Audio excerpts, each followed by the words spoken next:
What's up guys, Jack here, I'm at Tech Videos, and today I thought we'd take a look at some of the best tech that you can get on a budget, all for under £100 or dollars, that I think is actually worth it. Links to everything will be in the description. I've got some MagSafe accessories, power banks, chargers, some everyday tech for travel, a little bit of everything. Perfect for students or just anyone looking for a nice gift, as it is that time of year. First up, we have this fun little MagSafe wallet from Caseology. I bought these because I just like that cute little macOS folder style design. It sticks to the back of any MagSafe iPhone with this like textured rubberized back, so it sticks really well. It doesn't feel like it's going to slip off. It can hold up to 3 cards for your ID, a bank card, maybe a hotel room card, whatever you need. You can get them with these like Apple inspired music or iCloud icons, or this like rainbow version, which it's got more of like a retro look. I really like this. They have a great hold, a nice build quality, and it's just something a little bit different from your usual wallet. If you want a MagSafe wallet with a bit more versatility, this one also doubles as a stand. This is the Snap Stand Tripod wallet from MOFT. It holds a couple of cards, maybe 3 if they are pretty thin. Again, it works with MagSafe. If you don't have an iPhone, it does come with a magnetic ring, so you can attach it to any phone, useful. They look really premium, and this is not actually real leather, but it is pretty convincing. They call it Movas vegan leather, and they've even replicated like the leather texture that you get from the real thing. Then the unique thing about this wallet is it also works as a stand. You can use it in floating mode to raise your phone up off the desk and angle it for a video call, or use it in landscape for some gameplay with a controller, or my favorite, use it as like a mini tripod for shooting some content at a desk. No need to set up a full-on tripod. You can also fold it back in stand mode for browsing the web or socials, or fold it around to the front and hold it to shoot some selfies or a vlog. Probably the most versatile MagSafe wallet you can get, at least from what I found.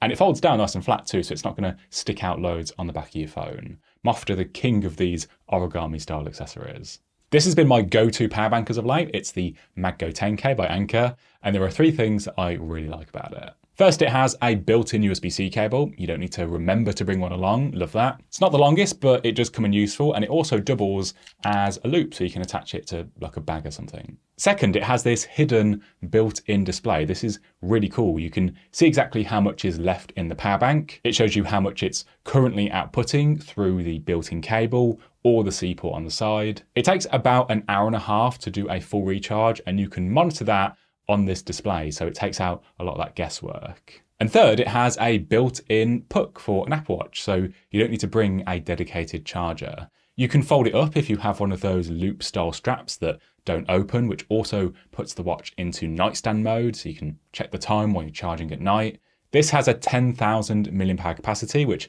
gives you almost 2 full charges for something like an iPhone 15 or 16, or around 11 charges for an Apple Watch if you exclusively want to use it to charge your watch. And with 30 watts of output, it can fast charge an iPhone at full speed, getting most recent phones from 0 to 50% in around 30 minutes. And the same goes for an Apple Watch Series 7 or later. Just a great all-round power bank for your daily tech. You can charge your phone, your action cam, AirPods. It is nice and compact for travel. I took this with me on a recent trip to Greece, and my friend who I was traveling with had an older Apple Watch that would be getting low by like mid-afternoon. So we'd pop it on here for a quick top up while we go and grab some food. And it kept my 16 Pro Max topped up throughout the day, even though I was taking like a million photos.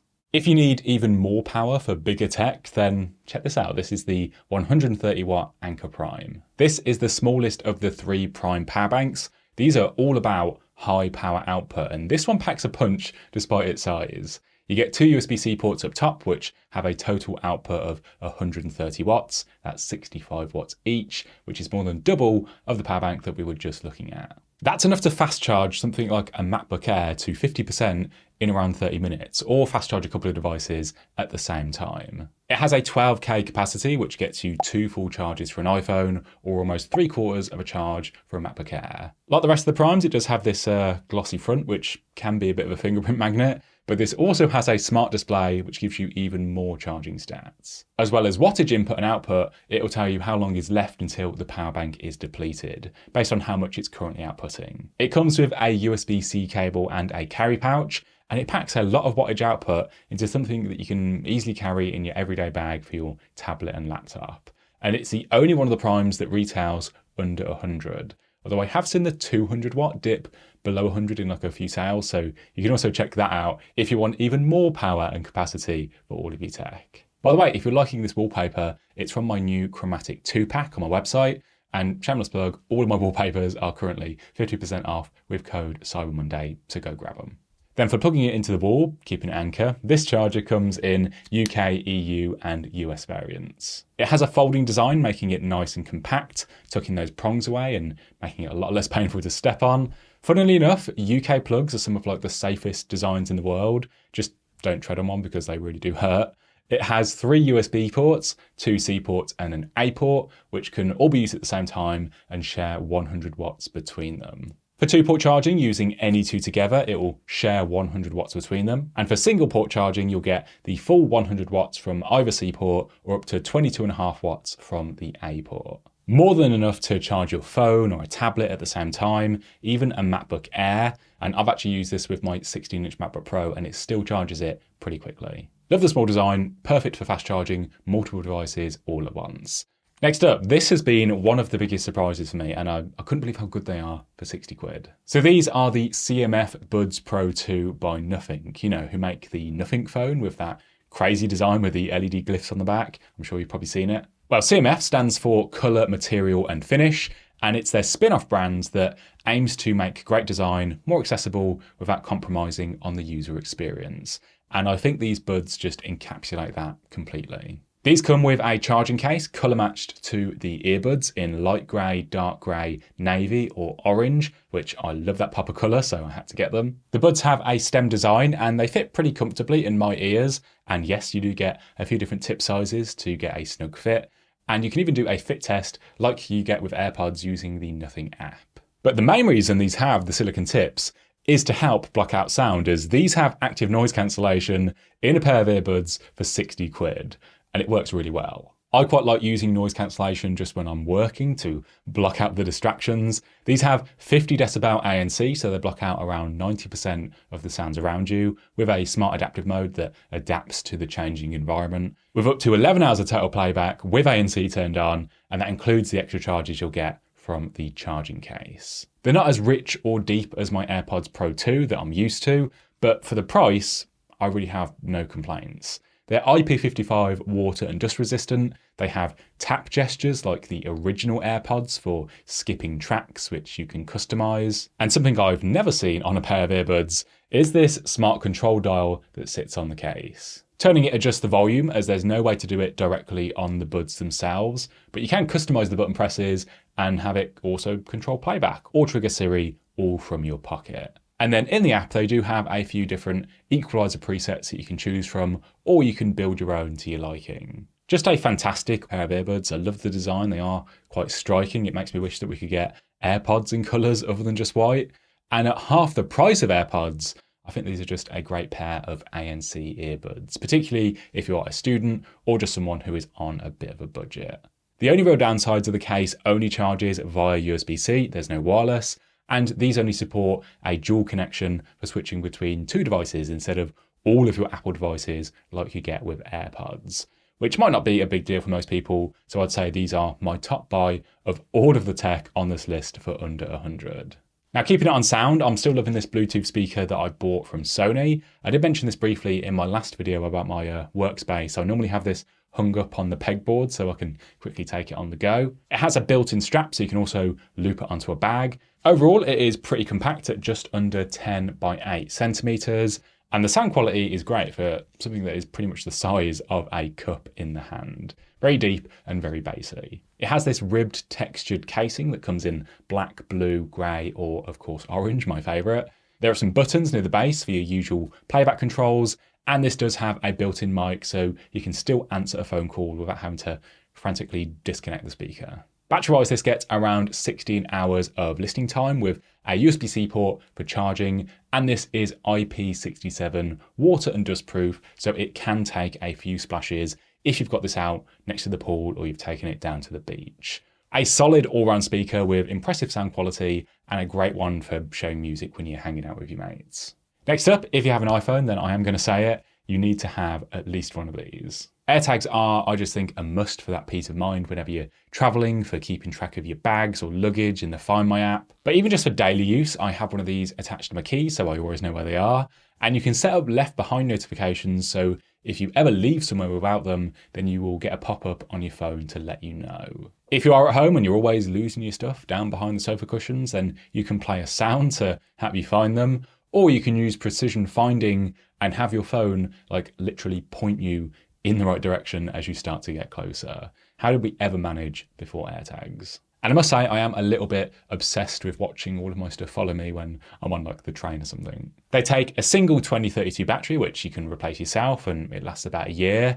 And starting with the upcoming iOS 18.2, these are going to get even better. Soon you'll be able to share your AirTag location with a few select airlines. So if your baggage does somehow go wandering off, you can share its location with the airline's baggage team to help you find it again. These are about $30 each, but you can get a pack of 4 for $99, which is just well worth it in my opinion, just for that peace of mind. The only bad thing about them is they're just not that great for tracking a wallet with this form factor, so that is where this comes in. This is the NOMAD Wallet Tracker. It has a slim card shape that's designed to fit in any wallet. It's about as thin as 2 credit cards. It works and integrates with the Find My app, so you can still see it in here with all of your other AirTags and trackers. And you might be wondering, well, where's the battery here? Well, it's actually built in and is non-replaceable, but you can recharge it yourself on any Qi or MagSafe charger. They somehow managed to fit a whole wireless coil inside this thing. So yeah, it's not like a single use tracker where you have to buy another one when it dies, which that would just be useless to me. No, a full charger will last you about 5 months, and you can check the battery level in the Find My app. It doesn't have a U1 chip for precision finding like the AirTag, as that is some proprietary Apple tech that they keep to themselves. But they did manage to fit a tiny little speaker inside, which does help you locate it when you are getting close. The NOMAD Tracker costs about the same as an AirTag, and it's great for tracking a wallet or fitting it into somewhere more slim. Next up, this is the new Logitech Keys to Go 2. I actually have the original one that I bought many years ago. It has now just had an update with a much shorter design that is slightly wider. The original had all of the keycaps covered in this like plasticky mesh cover, which did feel a little bit weird to type on. The new one feels much better, much more like a traditional keyboard with the individual keys. Just more shrunk down, but still very usable. There's an on-off switch up top. There's no charging port, as this has a replaceable coin battery, which is going to last you about 3 years, which is crazy. It's not something that you're even really going to have to think about. It has a flip around cover to protect the keys when you slip this into your bag. It is really slim too, from about 4 to 9 millimeters with this wedge-shaped design, and light, less than 250 grams. So really easy to carry on the go, and just a great companion for an iPad if you're a student. Use it with a MacBook and an external display, or you can even pair it with your phone. This connects via Bluetooth LE and connects and switches between up to 3 devices all at once with the easy switch keys up top. There's also some handy shortcuts for screen brightness, app switching, bringing up the emoji picker, and you've got some playback controls on the right with a button for turning on Do Not Disturb. And it also pairs really well with the Logitech Pebble mouse, and you can get both of these together for under $100. Then lastly, one more quick one. I'm a big fan of these magnetic cables from MagTame. They coil up and stick together like this, keeping them nice and tidy. They have 2 variants. The axis is a flat cable, and this stays nice and flat when it's coiled up. Great for saving space when you're carrying it in like a tech organizer or a sling. And this one, the Nexus, which is a round cable, and this one sticks and stacks on top of itself. And both come with combinations of USB and Lightning or USB-C on both ends. Links to everything are down in the description. Those are my top tech and accessory buys for under £100 or dollars that I think are actually worth it, particularly if you are a student or just someone who is on a bit of a budget. Let me know what your favourites are down in the comments, or if there's something that I've missed that you think should have been on this list. I have got some ideas for a tech under 200 video as well, so let me know if you want to see that. Leave a like if you enjoyed the video, subscribe and hit the bell to see more tech videos from me. Thanks so much for watching, and I'll see you in the next one.